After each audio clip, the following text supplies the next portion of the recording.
أعوذ بالله من الشيطان اللعين الرجيم بسم الله الرحمن الرحيم الحمد لله بارئ الخلائق الأجمعين باعث الأنبياء والمرسلين ثم الصلاة والسلام على أشرف الأنبياء حبيب قلوبنا وشفيع ذنوبنا أبي القاسم محمد اللهم صل على محمد وآل محمد ثم الصلاة والسلام على أهل بيته الطيبين الطاهرين المعصومين المظلومين لا سيما ولي الله الحجة ابن الحسن صاحب الأمر والزمان اللهم صل على محمد وآل محمد روحي وأرواح العالمين له الفداء ولعنة الله على أعدائهم أجمعين من الآن إلى قيام يوم الدين آمين رب العالمين أما بعد أحبائي السلام عليكم ورحمة الله وبركاته. Tonight's Majlis, a Majlis to commemorate the destruction of Jannatul Baqi' in particular and the blessed sites Mazarat within the land of Hijaz in general. And as we begin tonight's discussion, I'd also like for us to take a moment to recite one Surah Al-Fatiha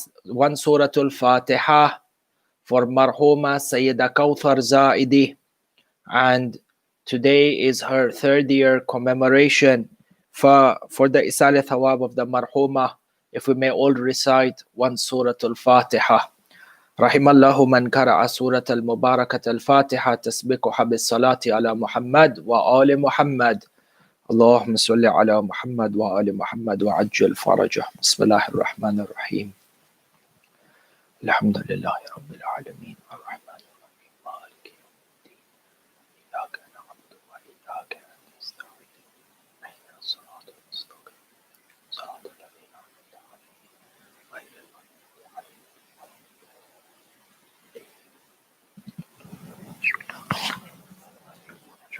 May Allah Azza wa Jal, by the sake of Amir al-Mu'mineen, by the sake of Ahl al-Kisa and the A'immat al-Abrar, grant the marhuma with an elevated darajah in Alam al-Barzakh, in the proximity of Ahlul Bayt and the maghfirah for all the sins.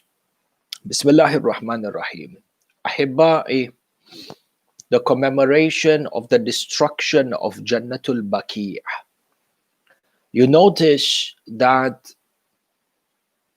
one of the primary arguments over which the Wahhabi school of thought, and to be more accurate, the Amawi or the Abbasi school of thought, their major premise is destruction of the shrines that is led at the forefront by the Wahhabiyya movement, in essence, is an extension of a Amawi and the Abbasid practice over years in regards to how they treated the shrines of Ahlul Bayt and how they treated the Mazarat of Ahlul Bayt. And there is a great history behind this. In any case, you find that the primary argument, the major premise on which the destructions of the shrines of Ahlul Bayt, destructions of the shrines of the prophets and the lovers of Ahlul Bayt has been warranted through the premise that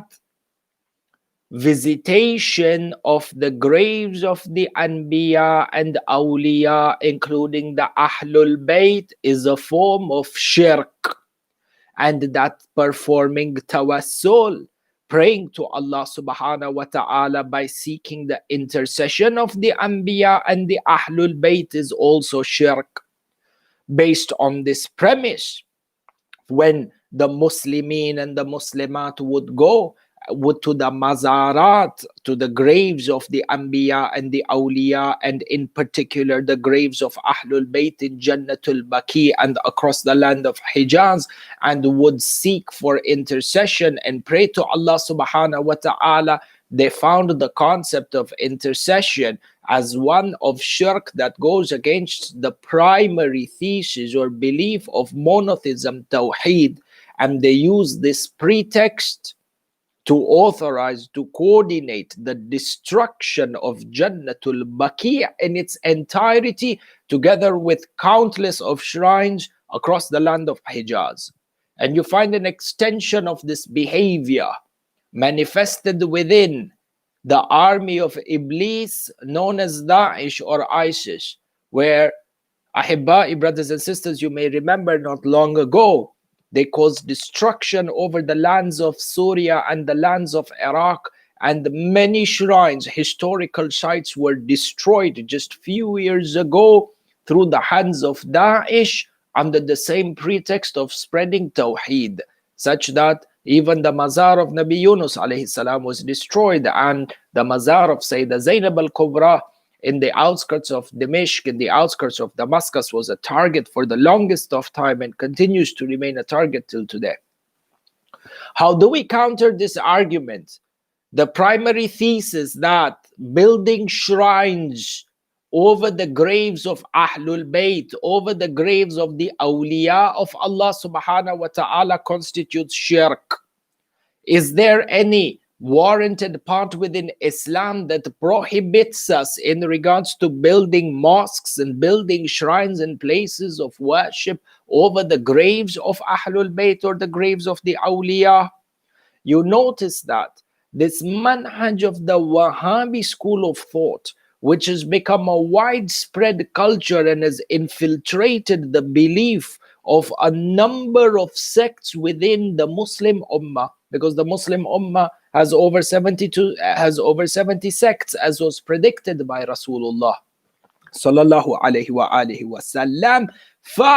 Even schools of thought or sects that do not belong or do not affiliate with the true sect, yani the righteous sect, the sect of Ahlul Bayt, you will find that throughout history, building structures, building mosques over the graves of the awliya was never a theological point of contention, until this movement of the Wahhabiyya came and spread its roots across all these other sects, such that sometimes it is even unfortunate that remnants of this belief has crept into the minds of certain individuals who may claim to be from the school of Ahlul Bayt, and hence understanding this point of intercession and the mazarat, the permissibility, rather the istihbab, la, rather the divine command of Allah subhanahu wa ta'ala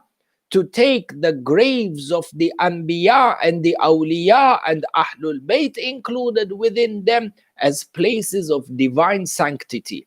And we want to come forward and we want to address this argument in the most eloquent and with the most convincing burhan, proof, in regards to establishing this concept. And through this, inshallah, we are able to present our condolences to Maulana Sahib al-Amri wal Zaman on the destruction of Jannatul Baqi' and to the lovers of Ahlul Bayt across the world. Ahibba'i, in order to counter this premise, the question, is it possible to seek intercession, or is it possible to pray at the places where there are graves of Ahlul Bayt and the Awliya? We come back to the Quran, because the Quran is the word of Allah subhanahu wa ta'ala, in which there is absolutely no differences between anyone who professes the Shahada la ilaha illallah Muhammadur Rasulullah. Then for him, Allahumma salli ala Muhammad wa ala Muhammad, the kitab, the Quran is a hujjah baligha. The Quran is a final decisive argument. Notice, Ahibba'i, the point of reference is Suratul Baqarah, verse number 25, 125, afwan. Suratul Baqarah, verse number 125.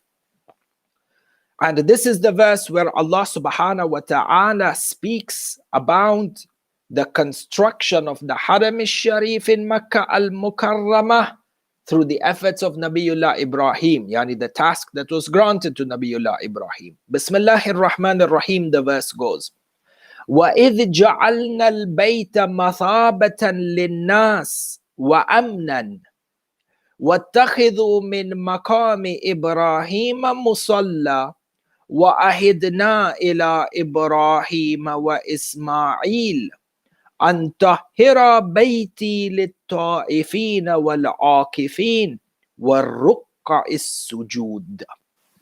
Allah subhanahu wa ta'ala says within this verse, a very loose translation, وَإِذْ جَعَلْنَا الْبَيْتَ مَثَابَةً لِلنَّاسِ وَأَمْنًا. And we made the house, yani Makkah, the point of congregation and a point of safety for the people. This is the point. وَاتَّخِذُوا مِنْ مَقَامِ إِبْرَاهِيمَ مُصَلًّى. And take the Maqam Ibrahim as a place of salat. Musalla. Musalla as a place of salat. For within this Haram al-Sharif, you have the structure, which is what? The Bayt, the Kaaba. The Kaaba, which holds the Hajar al-Aswad, the birthplace of Amir al-Mu'mineen salawatullahi wa salamuhu alayh, and the Qibla of the Muslimin. The Bayt, number one, Kaaba. Number two, Maqam Ibrahim. وَاتَّخِذُوا مِنْ مَقَامَ إِبْرَاهِيمَ مُصَلَّى. So there are two major points or two places of sanctity that are outlined in this verse, the Kaaba and Maqam Ibrahim. Maqam Ibrahim, ya ahibba'i, you will find that Maqam Ibrahim, for those of us who have been blessed to go for Hajj or blessed to have gone for Umrah, and may Allah subhanahu wa ta'ala liberate the lands of Hijaz from the hands of the Dhalimeen, and may Allah subhanahu wa ta'ala grant each and every one of us the opportunity to perform Hajj and Umrah in all safety, and without having to be in fear from being from the followers and the lovers of Ahlul Bayt.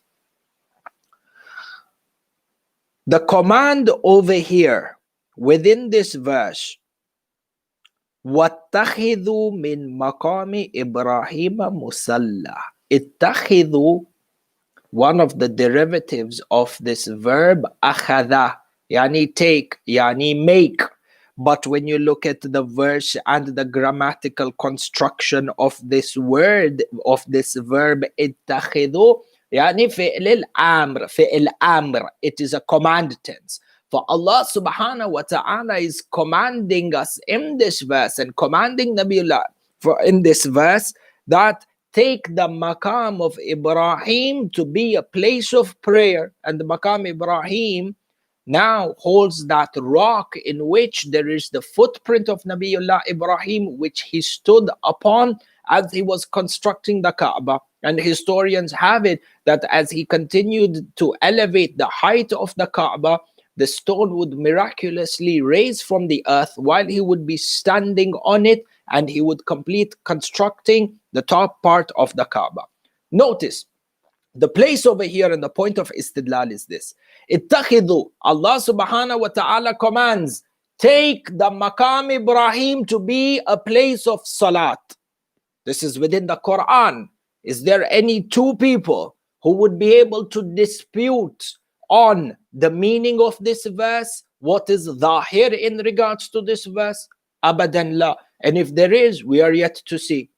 For if you keep this in mind, that Allah subhanahu wa ta'ala commands the Muslimin through the Quran he commands the Muslimin within the Quran to take the Maqam Ibrahim as a place of worship, ahibba'i, let us now come to hadith and let us now come to history.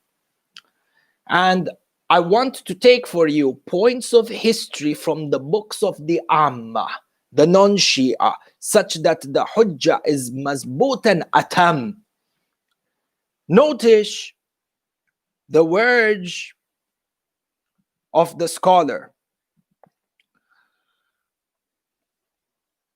Imam Abu Yusuf, in his book Al-Athar,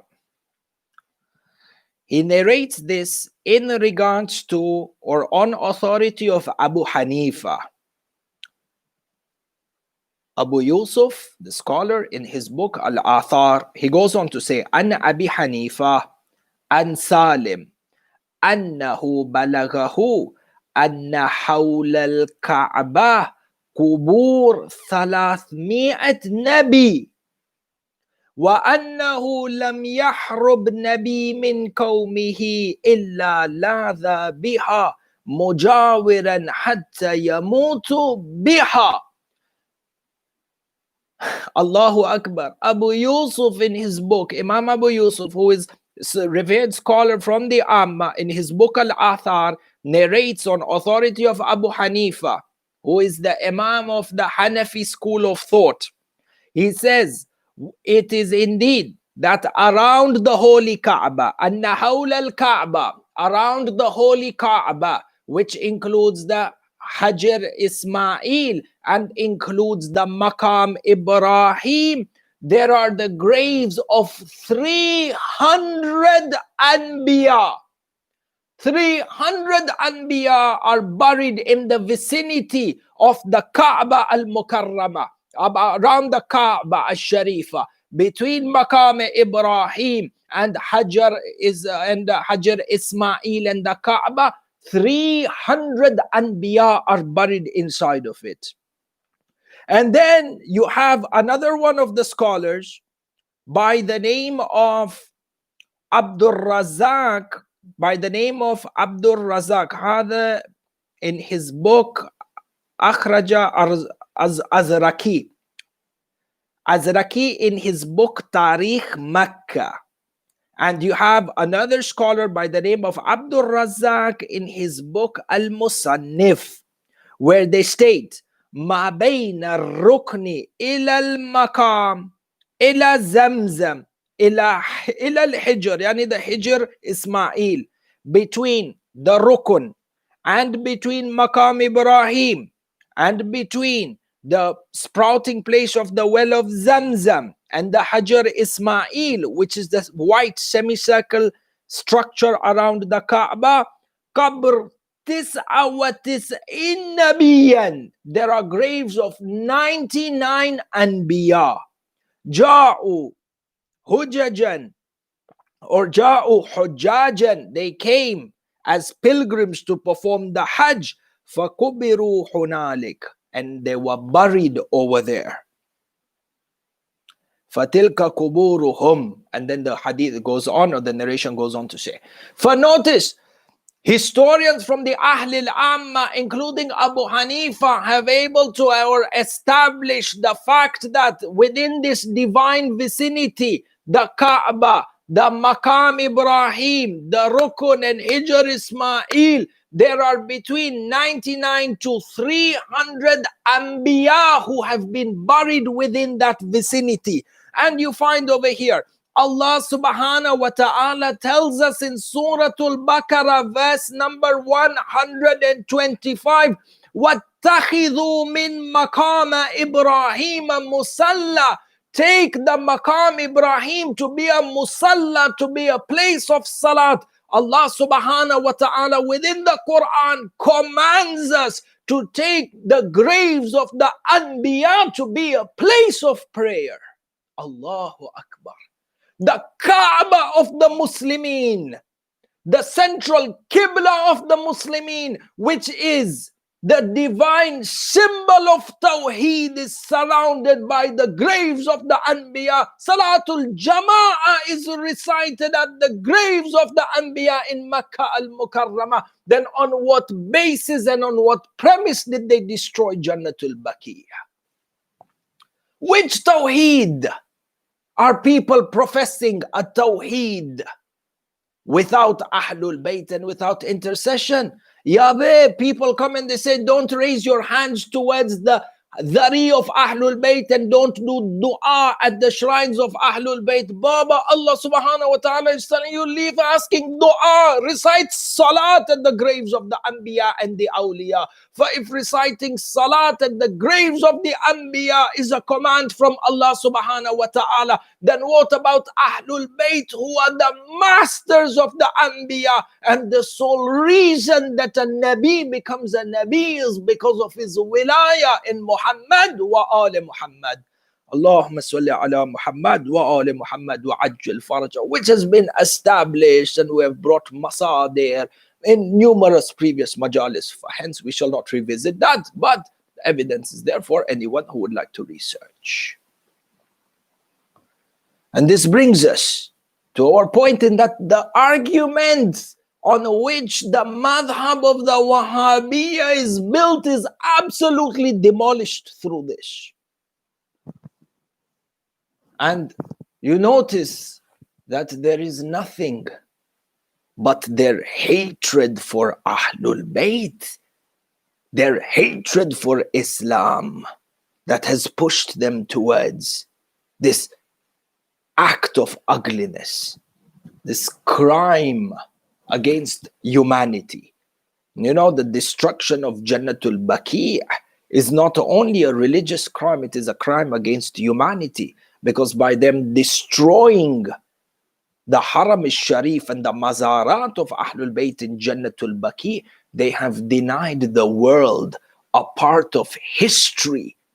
That part of history which, if people were exposed to and people were to know of, the course of the global present day understanding of Islam in its entirety would change. They have denied the world through this. Muslims, how many Muslims know of the legacy and the history of Islam when they go to perform Hajj? And they would have if these historical sites were preserved. But the enmity towards Amirul Mu'mineen and the enmity towards Ahlul Bayt has pushed them towards this. Hibai. When you look at the graves and you look at the mazarat that have been categorically destroyed across the land of Hijaz, from Makkah, Jannatul Mu'alla there is, and in addition to Jannatul Mu'alla, you have what is between Makkah and Medina, the land of Rabda, and inside of the city of Medina, in the city of Jeddah. Jeddah, by the way, the city of Jeddah in itself has the mazar of Bibi Hawa alayhi salam. Lady Hawa, the first woman created by Allah subhanahu wa ta'ala, the mother of humanity for all monotheistic religions. This Lady Hawa, her graves in the city of Jeddah. Yet, how many of us are able to go and pay tribute to the first woman created by Allah subhanahu wa ta'ala? The first lady from which this entire human population began from. The city Jeddah, by the way, Bain al-Qawsayn, the city Jeddah, why is it named Jeddah? Jeddah yani derived or taken from the word Jaddah. Jaddah, Jad, yani grandfather. Jaddah, the feminine, yani grandmother. Because she is the mother of whole humanity and she was buried in that city, they named that city Jeddah. Yet today, instead of Jeddah, have you noticed when you go and you look at when you look at the secular version of science and the misleading theories, for example, that they have of the evolution of mankind, they go and they find excavations and skeletons of the first human being, for example, that was 6 billion years ago. And what does science do? The first thing they do is they go and they preserve what is remaining of this within the museum so people can see apparently what they have evolved from. And this is batil. Whereas the people who are on haqq, the beginning of mankind, that first mazar which is in the city of Jeddah, is a mazar that is not even available for the people to go and visit. And rather that city from which the creation of Allah subhanahu wa ta'ala, yani the offspring of mankind, where that lady is buried, has become a city of fitna and fasad. In any case, from the mazarans that have been destroyed, Jannatul Baqi', you notice that the graves of the A'immatul Huda, Imam Hassan al-Mujtaba alayhi salam. And there is history. Why was Imam Hassan al-Mujtaba buried in Jannatul Baqi'? Because Aisha refused for Imam Hassan al-Mujtaba's janaza to be taken into Masjidul Nabawi towards the grave of Rasulullah. And in fact, arrows were shot at his janaza until Imam al-Hussein and Abu al-Fadl al-Abbas diverted the funeral procession to Jannatul Baqi'. There is a history. Why was he buried there? Imam Hassan al-Mujtaba, Imam Sajjad, Ali ibn al-Hussein Zain al-Abidin alayhi salam, this Ma'soom Imam through whom Sahifa Sajjadiyah has reached us.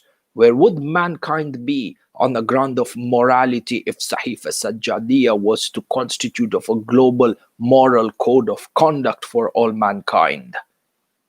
What type of world would we be living in today? Imam Sajjad, Imam al-Baqir, this Imam al-Baqir, and number 4, Imam al-Sadiq, the two Imams through which a majority of the teachings of Ahlul Bayt have reached us today. In addition to this, you have Fatima bint Asad, the mother of Amir al-Mu'mineen and Sayeda al-Baneen, so on and so forth, such that ulama mention inside of Jannatul Baqi' in itself, you would have no less than 100 places of ziyarah. 100 that are listed from amongst what is inside of Jannatul Baqi'. In addition to the A'imma, you have from the Sabaya of Ali Muhammad, those women who returned back from Karbala as captives, who returned back to Medina. From them, you have the grave of Sayeda Ramla, the mother of Shah Qasim. From them, you have the grave of Sayeda Layla, the mother of Ali al-Akbar alayhi salam. Inside Jannatul Baqi', you have the grave of Sayeda Rabab, according to some historians, while some mention that she was martyred and passed away in Karbala.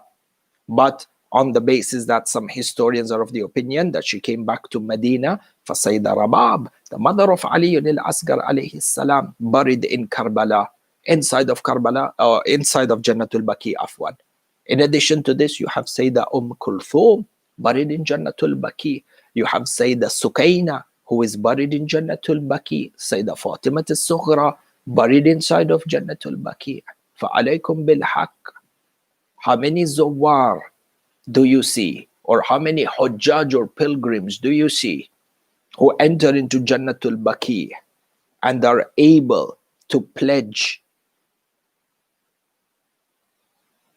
their condolences or give their condolences and acknowledge the services of these women in ensuring that the mission of Imam al-Hussein alayhi salam remained alive? Perhaps a number of the Shia are not even aware that the women of Ahlul Bayt from the Sabaya are buried inside of Jannatul Baqi'. And they go and they perform the ziyarat of the A'imma, which is important, but leave without paying tribute towards these women. In addition to this, inside of Jannatul Baqi', we have the grave of Hassan al-Muthanna, Hassan ibn Imam Hassan al-Mujtaba. Sayyid Hassan al-Muthanna was the nephew of Imam al-Hussein, the son of Imam Hassan al-Mujtaba, the eldest son of Imam Hassan al-Mujtaba, who participated in the Battle of Karbala. He fought with Imam al-Hussein on the day of Ashura, and he was wounded to the extent that one of his arms was severed.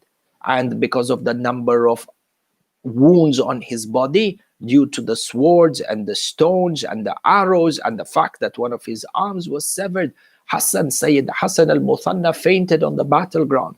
For the enemies assumed that he was dead. But when he regained consciousness, he was taken as a prisoner to Kufa. And when Ibn Ziyad al-La'in looked at him, he was pretty sure, Ibn Ziyad al-La'in, that this youth, this young man is going to die of his wounds. For they left him. But Sayyid Hassan al-Muthanna went back to Medina and was able to recover from his injuries, was able to heal from his injuries, and went on to serve Ahlul Bayt during the time of Imam Sajjad alayhi salam to a great extent. And this Hassan al-Muthanna was married to Sayeda Fatima al-Alila. Fatima al-Alila, who within the subcontinent, in our culture within the subcontinent, we call her Fatima Sughra.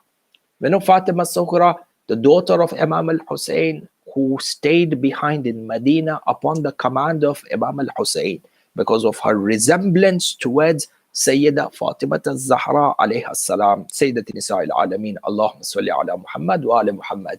فحسن al-Muthanna was married to the daughter of Imam al-Hussein by the name of Fatima al-Alila. How many of us are able or pay tribute to Sayyid Hassan al-Muthanna for his role in Karbala inside of Jannatul Baqi'? Hi, Hassan al-Muthanna. And then we have Ismail, the son of Imam Sadiq alayhi salam.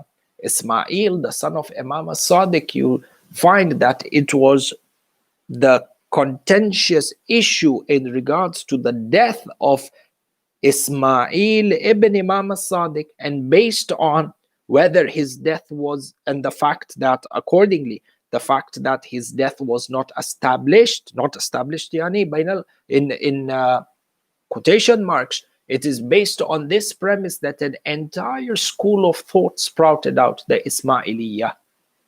Yet you find the argument on which an entire sect is built, that the son Ismail of Imam as-Sadiq went into Ghaiba and was the Imam after Imam as-Sadiq, could have been shunned. And today, how many people could have got hidayah if they were to go enter into Jannatul Baqi and were to see the grave of Ismail ibn Imam as-Sadiq and verify the circumstances in which the death of the news of him not dying was fabricated, because Ismail was buried and passed away and was buried during the lifetime of Imam as-Sadiq alayhi salam. In fact, Imam as-Sadiq alayhi salam himself attended the funeral of Ismail and himself laid Ismail into the grave and said a number of things to counter those deviant sects that were to arrive later on from the companions inside of Jannatul Baqi who are buried. One of the ulama, they state there are over 1,000 companions who are buried inside of Jannatul Baqi'. From them you have Miqdad, Sahabi from the Ashab of Rasulullah. Peak, and inshallah, if Allah subhanahu wa ta'ala gives us tawfiq, perhaps in one of the lectures we were able to present to you the biography of Miqdad and the basis and the manner in which he became a Muslim and met Rasulullah and his role in Islam. You have the grave of Jabir ibn Abdullah al-Ansari, the narrator of Hadith al-Kisa. Every one of us, multiple occasions when we recite Hadith al-Kisa, an Jabir ibn Abdullah al-Ansari, an Fatima al-Zahra alayhi salam. And the hadith continues, yani, an Jabir ibn Abdullah al-Ansari, yani, he is the one narrating on the authority of Sayyidah Fatima al-Zahra. How many times we recite within a year Hadith al-Kisa? This is by the grace of Jabir ibn Abdullah al-Ansari.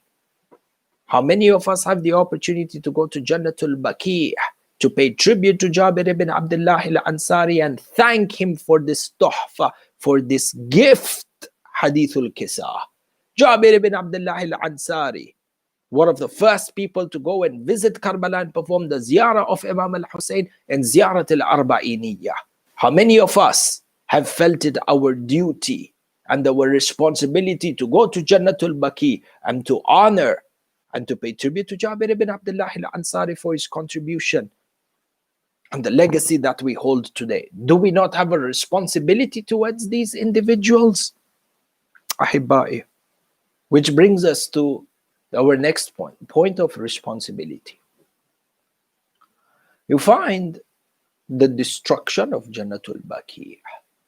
It is only fair for me to say, for us to mention, that a number of the ulama, since the destruction of Jannatul Baqi', attempted to have Jannatul Baqi reconstructed, rebuilt, and there were periods in the history of Jannatul Baqi where the point of contention was not only the destruction and the reconstruction of Jannatul Baqi, but it had come to a stage where Jannatul Baqi in itself was a graveyard not accessible. Aslan, the gates were locked. To enter in to perform the ziyarah was mamnu, was not even possible. Rubble all over the entire graveyards, over the graves of Ahlul Bayt. And you find that from all the efforts of the scholars, from the time of the destruction of Jannatul Baqi till present time today, one scholar that stands out with all ihtaram, Al-Shaheed Ayatullah Sayyid Hassan Al-Shirazi, Rahmatullah alayh, the one who established and who founded the Hawza Zainabiyya in Dimishq, in the village or in the township of Sayeda Zainab alayhi salam. This Hawza Zainabiyya, which is walking distance from the haram of Sayeda Zainab. Ayatollah Shahid Hassan al-Shirazi, who was assassinated in the late 70s in Lebanon by the Ba'ath party. During his lifetime, he was assassinated in the late 70s. From the 40s and the 50s onwards, he would go to Hajj every year, such that for many years he went on to delegations and he entered into debates, into theological debates, philosophical debates in regards to the validity of building the shrines that belong, or building shrines of Ahlul Bayt and the Awliya and taking them as places of worship.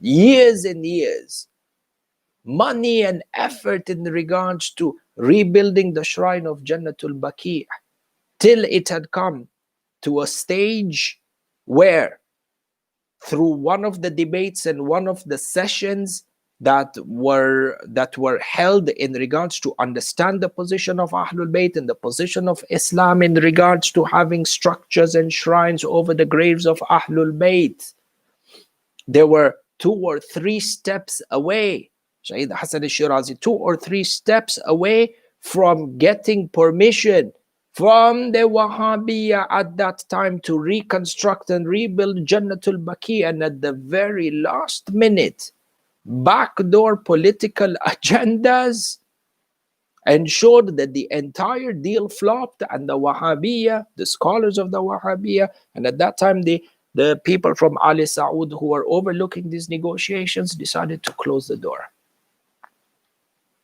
It is from the efforts of marhum Ayatollah Shaheed Hassan al-Shirazi that even the stones that you see that mark the head of every one of the graves from the A'imma, it was through his negotiations and his efforts and years on that even the stone marks that we see today on the graves is a barakat of his efforts. Which leaves us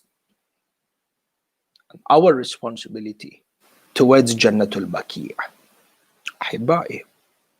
Number 1, the first thing is acknowledging and recognizing the day which is very now popularly known as Yawmul Gham, the day of grief, is ensuring that every year on this 8th of Shawwal, the destruction of Jannatul Baqi in its true spirit is taken as a day of mourning and a day commemorating the dhikr of this destruction. The responsibility first and foremost is inward upon us, the Shia. How important is this calendar date to us? Do we revere this day? Do we feel the grief in regards to the destruction of Jannatul Baqi? Does my heart bleed for every time I see the grave of Imam Hassan al-Mujtaba open under the sky without a qubba, no za'ir allowed? Is it acceptable for me that during the shahada of Imam Zainul Abidin alayhi salam, that no one is allowed to even recite a eulogy or do matam at the grave of Imam Sajjad alayhi salam? Is this acceptable to me as a lover of Ahlul Bayt? So hard questions, but questions that we need to ask ourselves, lest we fool ourselves or deceive ourselves in regards to our responsibility and our affiliation with Ahlul Bayt.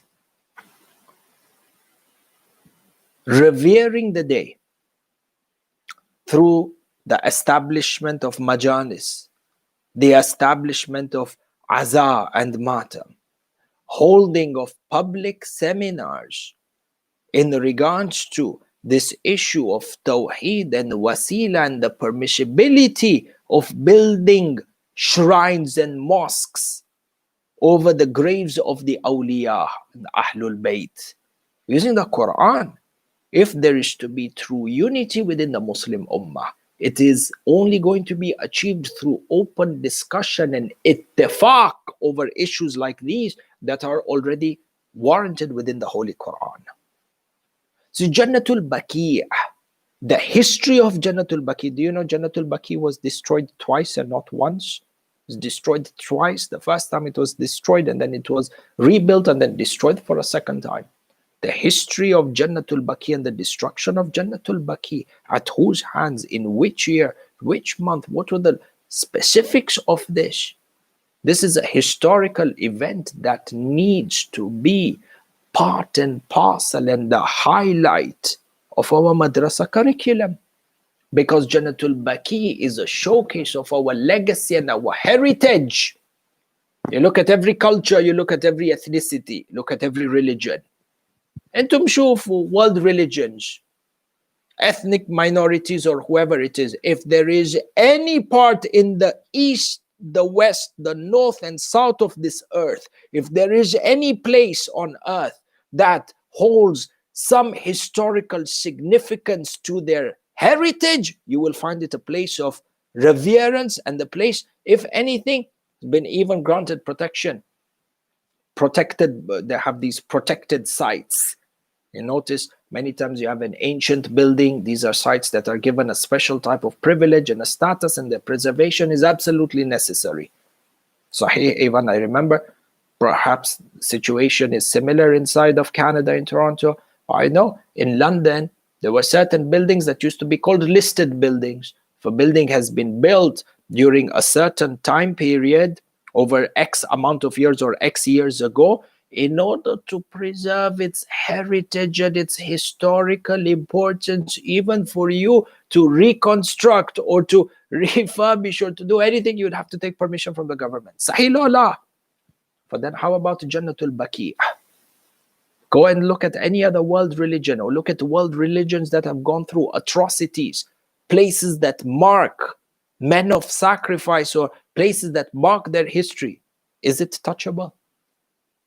Then why Ahlul Bayt this dhulm upon them and indifference from the followers? Yawmul Gham, the destruction of Jannatul Baqi', supposed to be a major historic point of concentration within the madrasa curriculums in regards to our annual majalis and the latam and the aza. It needs to be held with all its fervor and all its passion, because when every time you look at Jannatul Baqi' and every day that passes with the destruction of Jannatul Baqi', this is an open testimony of the hatred of the Nawasib against Ahlul Bayt in mine and your presence. إني سلم لمن سالمكم وحرب لمن حاربكم. حرب لمن حاربكم. Look at the harb which these people have put against Ahlul Bayt. And by the way, when we quote these verses from Ziyarat Ashura, Harbun liman harabakum, it does not necessarily mean embarking upon violence. This, by the way, is a wrong interpretation, and inshallah, this is a majlis that is planned on understanding the words of Ziyarat Ashura in this sense. Standing up for your right and standing up for those who have oppressed Ahlul Bayt. From here on, Ahibai, becomes important for us to review our relationship with Jannatul Baqi. And there is much to be said in regards to the Mazarat. One of the scholars has written a book over 270 or 280 sites of ziyarah that have been destroyed in the lands of Hijaz over the last few years. We pray to Allah subhanahu wa ta'ala to give us the tawfiq to work actively, whether it is through writing books, writing literature, through majalis, through petitions, that we are able to bring some sort of justice towards the reconstruction of Jannatul Baqi, inshallah. What is of paramount importance at the moment is effort and shu'ur, feeling this level of ihtimam, feeling concern, and then acting upon this concern, inshallah. The remembrance of the destruction of the graves of Ahlul Bayt in Jannatul Baqi'. When you look through the books of history and the description of how they brought equipment and how they brought machinery to raise down the harams of the A'immah in Jannatul Baqi'. Not only did they bring in bulldozers and tractors to flatten the domes and to flatten the mosques over the grave of Imam al-Mujtaba and Sajjad and Baqir and Sadiq, but those witness accounts that have been preserved even go on to say that in areas where the tractors and the bulldozers were not able to raise down, the enemies of Ahlul Bayt would come with axes and with their bare hands would begin to break through the marbles and to break through the dharih until they flattened it on the grave. And when you read through this account, the first thing that comes to mind, or one of the things that comes to mind, is how they attacked the body of Imam al-Hussein alayhi salam on the day of Ashura. Imam al-Sadiq alayhi salam says, over 300 wounds on the body of Imam al-Hussein only from the swords. 300 strikes on the body of Imam al-Hussein just from the swords. And the injuries and the wounds that he sustained from the arrows was different. And those who threw stones on him was different. The Maqtal mentions upon the beheading of Imam al-Hussein on the afternoon of Ashura, as the body of Imam al-Hussein lay on the plains of Karbala, and the women gathered around Sayeda Zainab al-Kubra, weeping and wailing, wa Muhammada wa Aliya. Sayeda Zainab al-Kubra till had just witnessed Shimr commit the greatest atrocity on earth. Sayeda Zainab al-Kubra was now consoling and managing the women of Ahlul Bayt. The narrations mention that after they beheaded Imam al-Hussein, they began to loot and plunder the belongings of Aba Abdullah. For one would take the amama of Imam al-Hussein, and another one took out the slippers of Imam al-Hussein. Another one by the name of Bajdal al-La'in tried to steal the ring or the ring from the fingers of Imam al-Hussein. Bajdal says, I tried to remove the ring and I saw that the ring was tightly wrapped around the finger. I was not able to remove it. He says, I was about to walk away, but my heart didn't want to part with the ring of Imam al-Hussein. Bajdal al-La'in says, so I sat down and I contemplated, I cannot leave the ring, I have to loot and plunder and take something from the body of Hussein. So Bajdal says, I removed my dagger And I began to cut the finger of Imam al-Hussein from the rest of his hand in order to take the ring. Allah, Allah. They violated the sanctity of Imam al-Hussein. Someone looted the amama, the other one the slipper, the other one the abba, the other one with the kameez. They didn't suffice with this. Umar ibn Sa'ad called out with the body of Imam al-Hussein on the plains of Karbala, covered in blood dripping from the jugular vein. He called down to the people and said to him, "Bring me 10 horses, bring me 10 horses to trample over the body of Husayn ibn Ali."